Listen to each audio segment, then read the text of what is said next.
Fala, Dev. Nesse vídeo aqui, então, a gente vai conversar um pouco sobre algumas características específicas do hardcode, sobre algumas decisões específicas que foram tomadas aqui no curso, e aí a gente vai começar a ter um primeiro contato ali com alguns primeiros códigos. Então, antes de mais nada, a gente tem que entender por que a gente precisa entender o hardcode.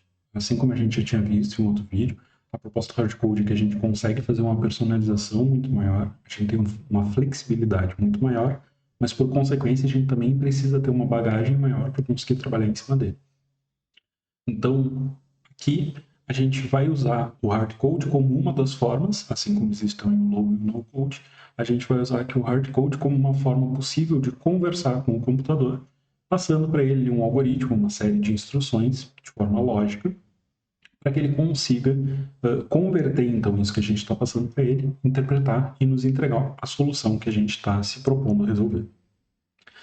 Ao longo do curso, a gente vai usar como linguagens principais o JavaScript e o TypeScript. Porque a gente vai estar trabalhando com web. Eles são linguagens que são... O JavaScript ele é inevitável quando a gente está trabalhando com web. A gente sempre vai ter que entender minimamente de JavaScript para conseguir trabalhar. Mesmo quando a gente está tratando com outras linguagens, como Ruby, com Rails, ou está trabalhando com PHP, seja como for, a gente precisa ter o JavaScript também. Então a gente já vai aproveitar e vai pegar o JavaScript para usar ele como uma ferramenta, como uma linguagem padrão, de modo geral, tá? Ele é uma ferramenta extremamente versátil. A gente consegue usar ele para desenvolvimento web, para desenvolvimento de desktop, para desenvolvimento mobile, para desenvolvimento de jogos, tá? Então é muito versátil. Então a gente vai usar ele. O TypeScript, eu vou explicar mais para frente por que a gente vai usar ele, mas aqui nesse vídeo mesmo a gente já consegue sair daqui com uma ideia, tá? Então a gente vai entender agora ao longo desse vídeo mesmo. Mas nesse primeiro momento, enquanto a gente vai vendo as questões de fundamentação, as questões de lógica de programação, programação orientada a objetos, arquitetura de projetos de software, a gente vai trabalhar com Java. Tá? E é que um ponto muito importante de fazer uma ressalva é que Java e JavaScript não são a mesma linguagem, elas são coisas completamente diferentes. Tá? Mas a gente vai começar com Java. Por quê? Porque ele é uma linguagem muito robusta, que significa que ele tem muitas funcionalidades. Ele também é uma linguagem bem legível, ele é parecido com aquilo que a gente, com o jeito que a gente fala. Então, ele didaticamente ele é muito bom para que a gente consiga entender os fundamentos. E ele também tem uma curva pequena para migração. Então, quando a gente sabe Java, migrar para outras linguagens acaba sendo uma tarefa um pouco mais fácil. Java é uma das linguagens que pouca gente gosta de trabalhar, inclusive, ele, por ser uma linguagem muito verbosa, ele é muito... A gente acaba escrevendo um pouco mais, mas nesse primeiro momento, por uma questão didática, acaba fazendo muito sentido. Então, só confia em mim, vamos começar com Java, e depois do Java a gente vai para o JavaScript, e eu tenho certeza que vocês vão gostar dos dois. Então aqui, quando a gente está tratando dessas características, de modo geral, da linguagem que tem que ser levadas em consideração, a gente tem alguns pontos aqui que acabam sendo importantes. O primeiro é que toda e qualquer linguagem ela pode ser ou compilada ou interpretada. Existem algumas linguagens que conseguem trabalhar das duas formas, existem algumas linguagens que trabalham de uma forma só. Mas agora a gente vai ver mais para frente cada um dos tópicos. Depois a gente tem a questão da tipagem, que aqui é onde se diferencia principalmente o JavaScript do TypeScript, porque um é fortemente tipado, o outro é fracamente tipado. A gente tem os paradigmas, que é como que vai funcionar a estrutura e a arquitetura do nosso sistema, aqui que ele é orientado. A facilidade de aprendizado e produtividade, então o quanto o sistema ele é amigável para o desenvolvedor, então o quão fácil é aprender a desenvolver naquela linguagem e o quão produtivo eu consigo ser trabalhando naquela linguagem. Existem linguagens, inclusive, que são voltadas especificamente para produtividade, como é o caso do Rails, que é um framework de Ruby, que é focado especificamente para produtividade, para a experiência do desenvolvedor. A gente tem também escalabilidade e desempenho, que é o quão fácil é eu conseguir escalar o meu sistema, eu conseguir crescer o meu sistema, ou então melhorar o meu sistema, né? Questão de desempenho. Quando a gente vê, então, a diferença entre linguagem compilada ou interpretada, a gente tem, do lado da linguagem compilada, é uma linguagem como, por exemplo, Java, C++, C Sharp também, tá? Que são aquelas linguagens que têm um código-fonte que ele é traduzido, entre aspas, de forma integral para código de máquina, para uma compilação antes da execução. O que isso significa? Eu vou escrever ali as minhas linhas de código nessas linguagens, em Java, em C Sharp, C++, e aí, quando eu salvar e mandar compilar no meu sistema, o que ele vai fazer é o processo, quando eu mandar então ele compilar, o que ele vai fazer? Esse processo de compilação, na verdade, ele vai pegar esse código e ele vai transcrever ele para a linguagem de máquina. Então, ele vai deixar de ser legível para humanos e ele vai converter aquele meu código escrito em coisas que são entendíveis por mim ou por outros desenvolvedores. Ele vai converter aquilo, ele vai transformar aquilo em linguagem de máquina para que o computador consiga executar. E aí, com esse código, com essa linguagem de máquina em mãos, então o computador ele consegue executar diretamente pelo sistema operacional. Então, isso faz com que ele tenha uma otimização maior, porque ele não está interpretando lá do lado do usuário. Ele já foi interpretado e o próprio sistema operacional vai ter que interpretar diretamente binários. Então, é aquilo que ele já sabe fazer. Então, é como se a gente estivesse pulando etapas. A gente entrega já mastigado o processo. Isso faz com que ele tenha um desempenho mais rápido e eficiente.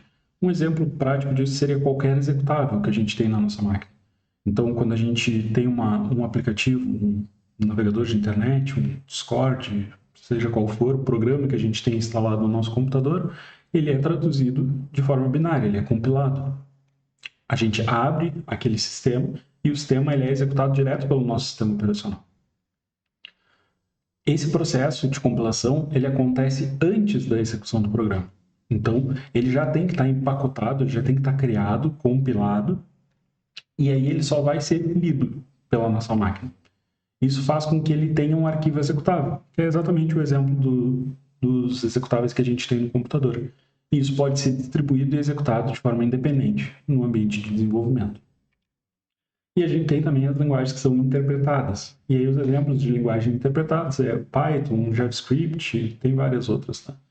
Mas o que acontece aqui é que o código-fonte ele é lido linha por linha por um interpretador durante a execução. Então, isso significa que eu não vou pegar aquele código, traduzir ele todo e entregar ele todo pronto para o sistema operacional. Aqui nesse caso, eu vou ir executando ele on demand. Então, à medida que as coisas forem acontecendo, ele vai sendo executado. Um caso simples em que isso acontece, por exemplo, é uma página na web. A gente tem um site e aí aquele site lá, ele não necessariamente ele vai carregar todas as informações. Ele vai carregar uma parte e quando eu clico em um link específico que me joga para uma outra página, aquela outra página aí sim vai ser carregada. Então, nesse caso, ele está acontecendo em tempo de execução, ele está acontecendo de forma interpretada. Cada linha de código, então, vai ser traduzida para instruções de máquina, exatamente do mesmo jeito, porque o computador vai continuar conseguindo traduzir só isso, e ele é executado, o que torna o processo um pouco mais lento em comparação com linguagens compiladas. Aqui, logicamente, a gente está falando sobre ser mais rápido ou mais lento, mas não é o parâmetro que é muito pequeno no sentido temporal, tá? Então, um vai executar em 0.0001 milissegundos e o outro em 0.002 milissegundos. Um outro ponto, então, é que também os scripts em linguagem interpretada, eles não precisam ser compilados antes da execução. Então, isso significa que o nosso código, por exemplo, que vai para o navegador, ele vai ser um código legível para o usuário e para outros desenvolvedores também. Então, isso significa que o navegador ele vai fazer a interpretação desse código como um código de alto nível, um código mesmo, exatamente o código que a gente escreveu é o que o navegador vai receber. E aí ele vai interpretar, por isso que é interpretado e não compilado, ele vai interpretar aquilo e vai fazer a execução em cima da interpretação que ele fez. E eles podem ser facilmente modificados e testados em tempo real. Então, quando a gente está falando ali de linguagem de programação, a gente consegue categorizar com base em como elas tratam os seus dados de duas formas, em duas abordagens diferentes. Ou elas são fortemente tipadas ou fracamente tipadas. O que isso significa em essência? Basicamente, ou elas têm um tipo ou elas não têm um tipo. E aí a gente vai ver mais para frente quais são os problemas que isso pode causar Mas só para não passar em branco, a ideia aqui é que eu posso ter problemas quando a coisa começa a ficar muito grande. Aquela mesma variável, aquela mesma informação, ela pode passar por muitos lugares e ela pode mudar de valores muitas vezes. E aí, no final do processo, pode ser que ela tenha passado por lugares que ela não deveria, ou então ela passou por algum lugar que eu não previ, ou ela teve alguma interação que não era prevista dentro do sistema. E isso fez com que ela acabasse tendo sido atribuído nela um valor que não era o valor que eu esperava. E aí isso acaba gerando uma surpresa para a gente, e a gente conseguir fazer esse rastreamento de ponta a ponta acaba sendo uma tarefa complexa quando a gente está tratando de sistemas um pouco maiores. Então, aqui a gente já tem essa diferenciação, tá? Então, como é que vai funcionar isso na prática? Quando a gente está falando ali de linguagens fortemente tipadas, como Java, C Sharp, TypeScript e outras linguagens, o tipo dos dados ele não pode mudar. Então aqui eu coloquei um exemplinho simples, tá? Eu criei uma variável do tipo int, que int é um número inteiro, ou seja, um número sem vírgula, que é idade. Eu só posso ter 18, 19, 20, 30, 40, tá? Não posso ter 18.5 nesse caso. Então eu digo ali que idade recebe 18, eu atribuo aquele valor ali para minha variável de idade, e depois, em um segundo momento ali na linha 2, eu faço uma reatribuição do valor. Eu substituo, eu percebo, não, tá? Errei, enfim, seja o que for, mas eu vou substituir esse valor. Eu digo que agora a idade passa a ser 19. Eu não coloco o int de novo porque eu não estou criando, só estou atribuindo o valor. Então eu digo ali que idade recebe 19. E aí, ok, vai dar certo. Só que se eu tentar dizer, por exemplo, que idade recebe batata, ele não pode deixar. Por quê? Porque batata não é um número inteiro. Né? A gente consegue ver isso com clareza, a gente só em olhar ali aquela imagem, aquele recorte de código, a gente consegue perceber que tem alguma coisa errada, porque idade não pode ser batata. Só que existe uma bagagem que a gente traz na nossa vida, por mais absurdo que possa parecer, né? Mas existe uma bagagem que a gente traz na nossa vida que faz com que a gente saiba que batata não é uma idade. O computador não tem essa distinção. Então, a gente precisa dizer para ele o que ele pode ou não receber de informações ali. Nesse caso, ele estaria recebendo batata.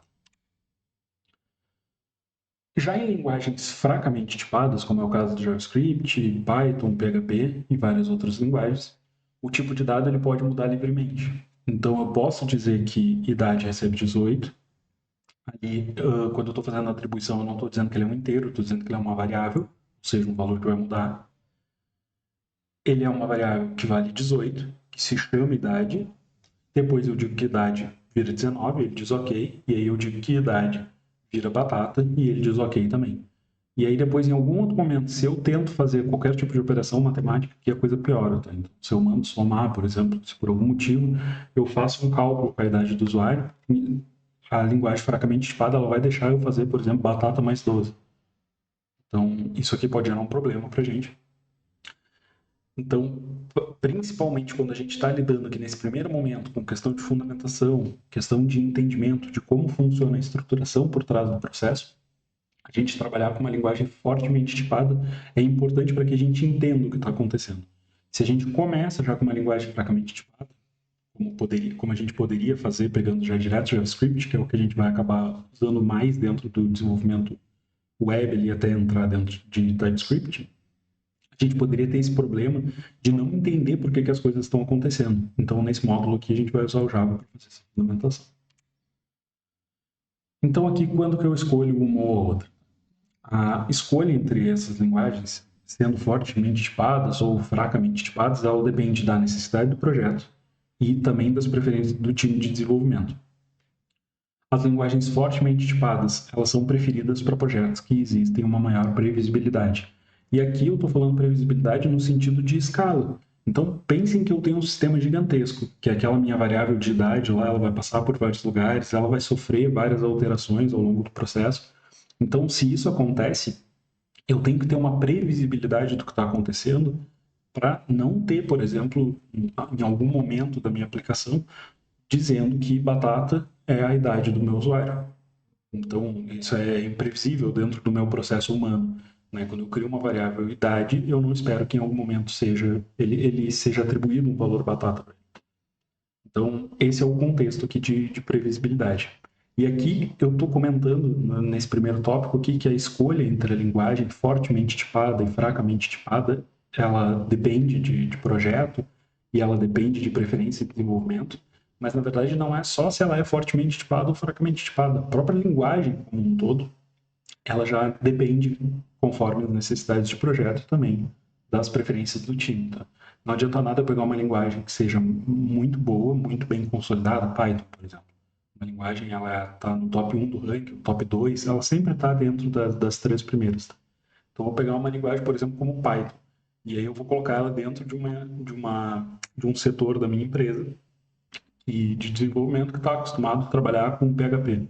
A minha produtividade vai cair. Né? Pode ser que eu tenha uma curva exponencial, que eu comece perdendo produtividade, depois em algum momento eu começo a ganhar, mas é uma decisão estratégica, é uma decisão de gestão, que depende de muitos fatores, tá?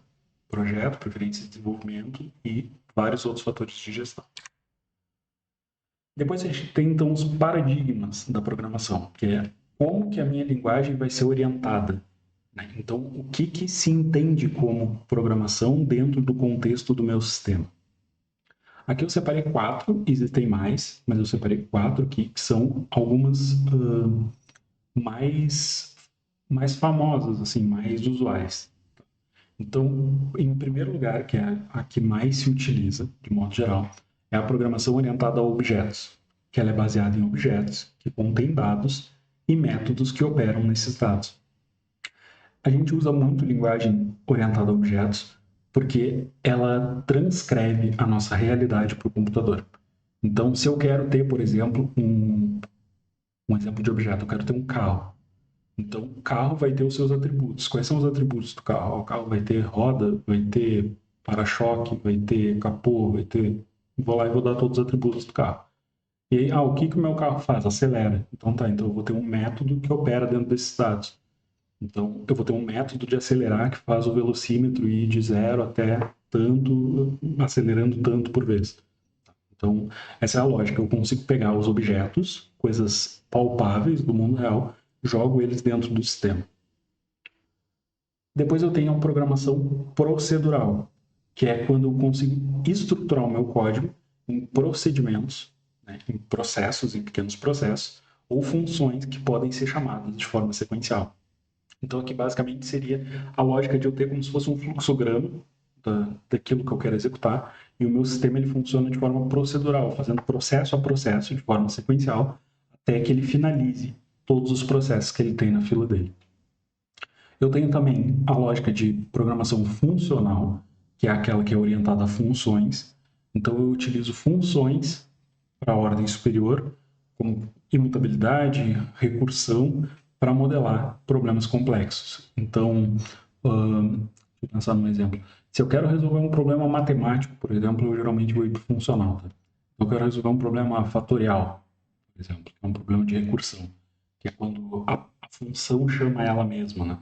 Então, quando a gente tem lá um número fatorial, só relembrando lá da matemática, tem, por exemplo, 6 fatorial. 6 fatorial é a mesma coisa que 6 vezes 5, vezes 4, vezes 3, vezes 2, vezes 1. Então, é o número vezes ele mesmo menos 1, até que ele se torne 1, até que o próprio número se torne 1. Então, isso significa que eu vou chamar a função fatorial para que ela entre ali, chegue no valor, diminua 1 e volte, sempre mantendo esse somatório. Então, nesse caso, eu vou ter uma programação orientada a uma função específica. E eu tenho também a programação declarativa, que é quando eu descrevo a lógica de um programa sem definir explicitamente os passos para alcançar aquele resultado. O que a gente vai ver aqui, tanto com Java quanto JavaScript, TypeScript, não é declarativo. Tá? A gente vai trabalhar com o que se chama de programação imperativa. Ou seja, a gente vai dizer, se tal coisa acontecer, faz tal coisa. É imperativo, eu estou dizendo, ó, se essa condição acontecer, faz isso. Tá. Já na programação declarativa, é quando a coisa funciona de uma forma um pouco abstrata. Então, isso aqui é muito comum, por exemplo, em linguagens como Rails. É uma coisa bem comum que a gente não tem muita certeza de como a coisa acontece. A gente só vai e diz, salva tal coisa no banco. Então, tal informação ponto .save. De onde é que está vindo esse save? É do framework. Não tem certeza de qual linha, de qual... Eu só sei que ele funciona assim. Então, isso é o declarativo. É quando a gente está trabalhando com convenção sobre configuração ou sobre conhecimento. Então, a gente não está trabalhando, a gente não está criando aquilo, a gente só está utilizando. Então, a gente só declara, ó, eu vou usar aqui o save. Como é que funciona? Não sei. Depois, um outro ponto ali relevante é a questão de facilidade de aprendizado e produtividade, e entra aquele mesmo ponto que eu já tinha dito lá sobre a lógica de escolher Python em um setor que só sabe trabalhar com PHP. Então, o que eu tenho que levar em consideração aqui dentro dos fatores de facilidade de aprendizado e produtividade?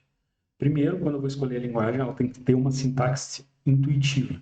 Então, as linguagens que eu busco e que eu quero trabalhar são aquelas que elas têm uma sintaxe clara e intuitiva, ou seja, elas são fáceis de entender o que está acontecendo. E não é fácil no contexto de oposto de difícil. Né? É fácil de entender porque eu leio e eu entendo. Pode ser que seja complexo, mas eu leio e aquilo tem clareza. Depois, que tenha uma documentação abundante. Então, quando eu for pesquisar sobre aquela linguagem, ela tem que ter uma documentação extensa com exemplos práticos. Porque senão eu pego uma linguagem, por exemplo, vamos supor que eu quero ser meio hipster. Lá eu pego uma linguagem, quero trabalhar com Lua, porque é uma linguagem brasileira e tudo mais, então vou lá e vou pegar essa linguagem para trabalhar. E aí eu vou lá na documentação, e aí vamos supor que a documentação do Lua seja muito ruim, ou não tem exemplos, tá? Não me complica muito, porque aí eu entro lá, eu estou aprendendo, tem poucas pessoas que sabem, e ainda quando eu quero ver a documentação eu não vou conseguir fazer. Então, como eu já disse em outros momentos, a gente que trabalha com TI, nós somos eternos aprendizes. Então, a gente sempre tem que estar se atualizando, sempre tem que estar lendo, sempre tem que estar pesquisando, e para isso a gente tem que ter lugares, a gente tem que ter fontes para que a gente consiga pesquisar, para que a gente consiga buscar esse conhecimento.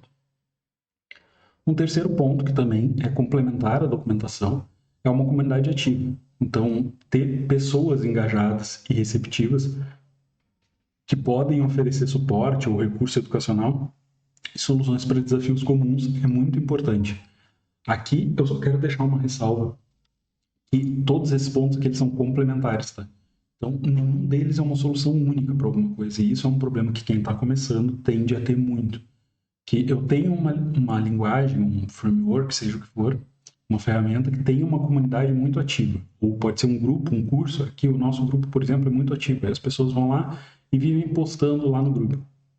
É importante ter esse engajamento, conversar, oferecer esse suporte, trocar recursos educacionais, trocar soluções, é muito importante. Mas a gente não pode se limitar a isso, porque a gente tem que conseguir aprender a resolver isso. Aquela pessoa que está nos ajudando ali, ela está nos ajudando, tipo, um grado. Mas a gente também tem que saber fazer, até para que a gente consiga ajudar os outros também. Então, a comunidade é muito importante, assim como a documentação, assim como o entendimento da sintaxe.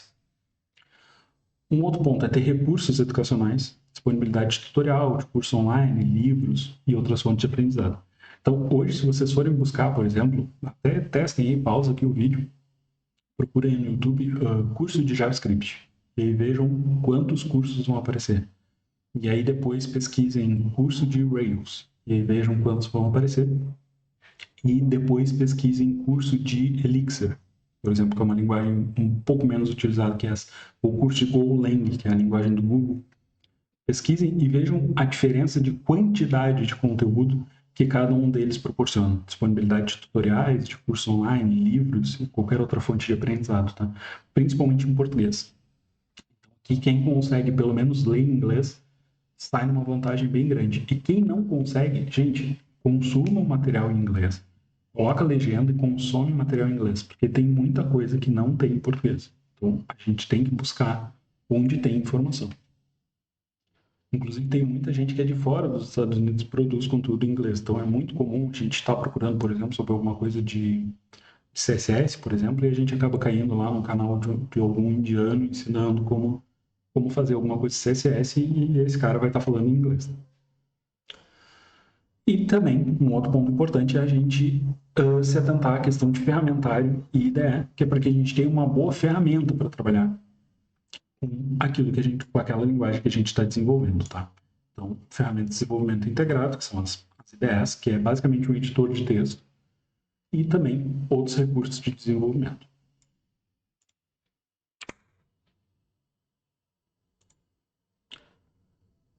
depois, o último ponto é a gente conseguir ter uma previsibilidade em relação à escalabilidade e desempenho. Então, para projetos em que eu já consigo prever, desde o primeiro ponto, em que eles exigem um crescimento futuro e um desempenho robusto, é fundamental considerar a escalabilidade e o desempenho da linguagem de programação.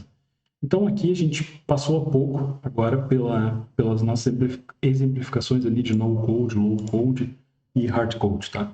Então, se eu fosse pegar, por exemplo, uma plataforma no-code para fazer um sistema gigante, eu vou pegar lá o Wix, por exemplo, e vou fazer um blog, e aí o meu blog começa a fazer muito sucesso. Em algum momento, essa escalabilidade, esse crescimento de demanda, muita gente acessando as coisas ao mesmo tempo, elas podem não ser mais sustentadas pela plataforma. E aí, se isso acontecer, como é que eu faço para crescer minha plataforma? Como é que eu faço para melhorar ela? A escalabilidade ela tem duas vertentes, tá? Ou ela é horizontal ou ela é vertical. Em um dos casos, eu melhoro a quantidade de recursos que eu tenho, então eu melhoro o meu servidor, e no outro dos casos, eu melhoro a aplicação. Então, como que eu faço dentro desse contexto que eu tenho lá a minha plataforma do Wix, que o servidor não é meu e a plataforma não é minha? Fica bem mais complicado, né? Então, aqui a gente precisa ter essas considerações. É fundamental a gente considerar a escalabilidade e também o desempenho. Então, nesse mesmo exemplo, se eu tenho lá 1 milhão de acessos por minuto, como é que eu faço para tratar 1 milhão de acessos por minuto dentro do Wix? Quantas vezes a gente vai entrar em algum lugar, por exemplo, para comprar um ingresso de alguma coisa, por exemplo? Esse é bem comum, um exemplo de ingresso. As pessoas vão lá e fazem uma landing page, uma página só para venda específica, para vender ingresso para algum show, uma coisa assim. E aí a gente entra lá e o sistema caiu. E por que o sistema caiu? Tinha muita gente acessando ao mesmo tempo. Então ele não estava pronto em questão de escalabilidade e desempenho para suportar aquela quantidade de demanda que ele teve.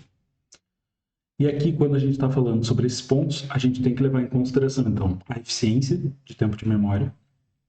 A gente tem que pensar sempre em linguagens que são eficientes em termos de execução.